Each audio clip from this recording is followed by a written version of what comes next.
ನಾನಾರು ಕಶ್ಯಪ ಬ್ರಹ್ಮನ ಮಗ, ತಿಥಿಗರ್ಭ ಸಂಜಾತ, ಚತುರ್ಮುಖ ಬ್ರಹ್ಮನ ಮೊಮ್ಮಗ.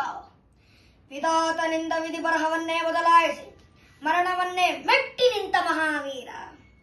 ಆದಿತ್ಯ ಮಕ್ಕಳ ಅಟ್ಟಹಾಸವನ್ನು ಸುಟ್ಟು ಆದಿತ್ಯನ ಅಟ್ಟಹಾಸವನ್ನು ಮಟ್ಟ ಹಾಕಿದ ಸಾಹಸಿ. ಅತಳ ವಿತಳ ಸುತಳ ರಸಾತಳ ತಲಾತಳ ಮಹಾತಳ ಪಾತಾಳಗಳನ್ನು ಪಾದದಡಿಯಲ್ಲಿ ತುಳಿದಿಟ್ಟ ಪರಾಕ್ರಮಶಾಲಿ. ಅಡಿ ಇಟ್ಟರೆ ಬೆರೆಯುವುದು ಭೂಮಿ, ತಲೆ ಎತ್ತಲು ಬೆಚ್ಚುವುದು ಭಾನು, ಕೈ ಎತ್ತಲು ನೆನಗುವುದು ಸೃಷ್ಟಿ. ಚತುರ್ಮುಖನ ಸೃಷ್ಟಿಯೇ ನನ್ನ ಆಜ್ಞೆಯನ್ನು ಪಾಲಿಸುತ್ತಿರುವಾಗ ಯಃ ಕಶ್ಚಿತ್ರನ್ನ ಮಗ, ನಾ ಜನ್ಮ ಕೊಟ್ಟ ಮಗ, ನನ್ನ ವಂಶವನ್ನೇ ಬೆಳಗಬೇಕಾದ ನನ್ನ ಕುಮಾರ, ನನ್ನ ಆಶಾ ಜ್ಯೋತಿಯಿಂದ ಎಂದು ನನ್ನ ಮನಸ್ಸಿಗೆ ನೆಮ್ಮದಿ ಇಲ್ಲುವಂತೆ. ಛೀ, ಇದೊಂದು ಬದುಕೆ, ಇದೊಂದು ಜನ್ಮವೇ, ಎಂತಹ ದುರ್ವಿಧಿ, ಇದಂತಹ ದುರ್ವಿಧಿ. ನಾನೇ ಸರ್ವಶಕ್ತನೆಂದುಕೊಂಡರೆ ಅದಾವ ಶಕ್ತಿ ನನಗೆ ಎದುರಾಗಿ ನಿಂತು ಕಾಣುತ್ತಿದೆ. ಅದಾವ ಶಕ್ತಿ ಪುತ್ರನನ್ನೇ ಶತ್ರುವನ್ನಾಗಿ ಮಾಡಿದೆ.